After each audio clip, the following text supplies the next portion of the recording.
Voici l'essentiel sur la biographie de Philippe Pétain. Son parcours, c'est vraiment l'un des plus complexes et controversés de l'histoire de France. On parle quand même de la chute d'un héros national qui est devenu le chef d'un État qui a collaboré avec l'ennemi. Premièrement, il y a son statut de héros de la Grande Guerre. Faut savoir qu'en 1914, sa carrière était quasiment terminée. Mais sa stratégie, elle, va tout changer. Sa devise, c'était « le feu tue ».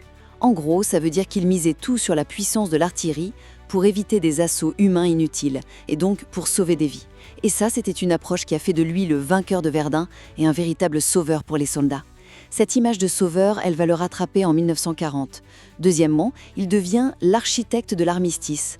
Alors que la France est en train de s'effondrer face à l'Allemagne nazie, on l'appelle à la rescousse. Très vite, il annonce qu'il arrête le combat et il obtient les pleins pouvoirs. C'est là qu'il met fin à la Troisième République pour créer son propre régime autoritaire, l'État français. Et puis sa rencontre avec Hitler à Montoire, ça scelle l'engagement du pays dans la collaboration. Enfin, à la tête de ce régime, le régime de Vichy, il impose un projet radical. C'est ce qu'il appelle la Révolution nationale, un programme politique hyper réactionnaire qui rejette les valeurs républicaines au profit de la devise « travail, famille, patrie ». Ce régime supprime les libertés et de sa propre initiative instaure des lois antisémites. Après la guerre, bien sûr, il sera jugé pour haute trahison et condamné à la prison à vie. En bref, la trajectoire de Pétain, c'est vraiment l'histoire d'une figure double. Le maréchal qui a sauvé la nation, mais qui a fini par diriger un régime autoritaire ayant trahi les valeurs qu'il était censé défendre. Retrouvez les liens en description et abonnez-vous pour recevoir d'autres vidéos de la chaîne 100% Bio.